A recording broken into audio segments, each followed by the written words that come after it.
हरे कृष्णा, राधे राधे। वैसे तो हमारी संस्कृति में बहुत सारे व्रत हैं, परंतु भगवान श्री कृष्ण को अपने वश में कर लेने वाला सबसे बड़ा व्रत है एकादशी व्रत, क्योंकि ये व्रत भगवान को बहुत प्यारा है।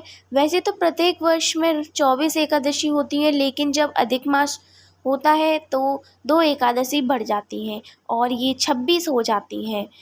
और आज हम श्रावण मास या पुरुषोत्तम मास में आने वाली पद्मिनी एकादशी के बारे में बताती हूँ। एक बार युधिष्ठिर महाराज ने भगवान श्री कृष्ण से पूछा कि हे जनार्दन, अधिक मास के शुक्ल पक्ष में आने वाली पद्मिनी एकादशी का नाम क्या? इस एकादशी का पालन कैसे किया जाता है और इससे प्राप्त होने वाले फल को कृपया आप विस्तार से वर्णन करें। ये सुनकर भगवान श्री कृष्ण ने कहा, हे राजन, इस पवित्र एकादशी का नाम पद्मिनी एकादशी है। जो भी इस व्रत का पालन करता है वो बैकुंठ धाम को प्राप्त करता है।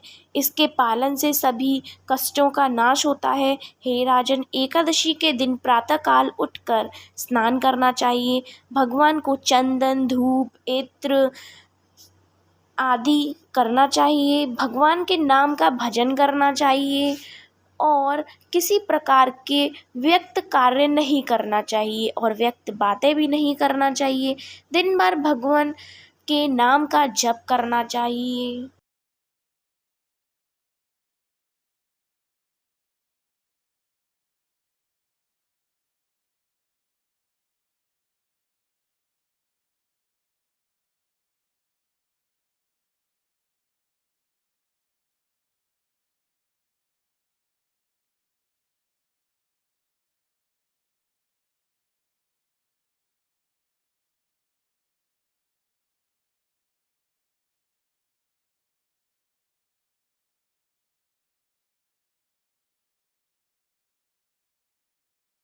तो ये थी पद्मिनी एकादशी की विधि। आइए अब हम कहानी सुनते हैं। तो भगवान कृष्ण बोले, हे युधिष्ठिर, अधिक मास के शुक्ल पक्ष की एकादशी का नाम पद्मिनी एकादशी है। इसमें मेरी और मेरी प्यारी वृषभानु दुलारी की तथा शिव पार्वती की पूजा की जाती है। इसकी विधि यह है, दशमी के दिन मिथ्या भाषण, निंदा आदि कुकर्मों का त्याग करें। रात्रि को भूमि पर शयन करें। इसके महात्म्य की कथा पुलस्त्य ने नारद ऋषि को सुनाई थी। त्रेता युग में एक महिष्मती नामक नगरी में कीर्तिवीर्य नामक राजा राज्य करता था। उनकी 100 स्त्रियां थीं, पुत्र एक भी न था। पुत्र प्राप्ति के लिए पुत्रेश्वरी यज्ञ आदि अनेक उपाय किए, परंतु पुत्र उत्पन्न न हुआ। अंत में यही विचार किया कि गंधमादन पर्वत पर जाकर तपस्या करूं। उसकी स्त्री राजा हरिश्चंद्र की कन्या पद्मिनी ने कहा, मैं भी साथ चलूंगी। पति पत्नी दोनों ने गंधमादन पर्वत पर जाकर 10,000 वर्ष तक तपस्या की, परंतु सिद्धि को प्राप्त ना कर सकी। राजा रानी दोनों का मांस सूख गया, हड्डियों का पिंजरा रह गया। रानी ने विचार किया, अब महापतिव्रता अनसुईया की शरण में जाकर कोई और उपाय पूछूं। ऐसा विचार कर अत्रि मुनि की पत्नी अनसुईया के पास आई। दंडवत पूजा कर कहने लगी, मैं राजा हरिश्चंद्र की पुत्री पद्मिनी हूँ। पति के साथ तपस्या करने आई थी, परंतु 10,000 वर्ष व्यतीत हो गए, भगवान रूठे ही रहे, पुत्र एक न दिया। उनकी प्रसन्नता का उपाय कोई और बतलाओ, जिसके करने से हमारा कल्याण हो।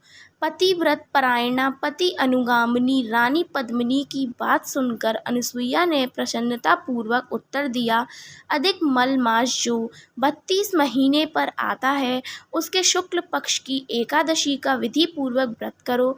ऐसा अजय पुत्र मिलेगा जिसको रावण भी विजय न कर सकेगा। अतः प्रमदा रानी ने शुक्ल पक्ष की पद्मिनी एकादशी का श्रद्धा से व्रत किया और कीर्तिवीर्य नामक पुत्र को प्राप्त किया। कीर्तिवीर्य महाप्रतापी राजा था। देवता दैत्य सब उसकी प्रशंसा करते थे।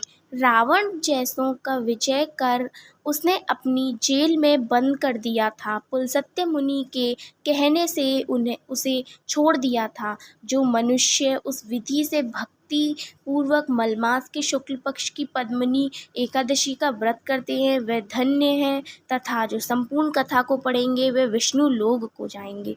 राधे राधे। अगर आपको हमारी ये वीडियो अच्छी लगी हो तो please comments and like and subscribe करें ताकि हम आगे और अच्छी अच्छी वीडियो बना सकें। धन्यवाद।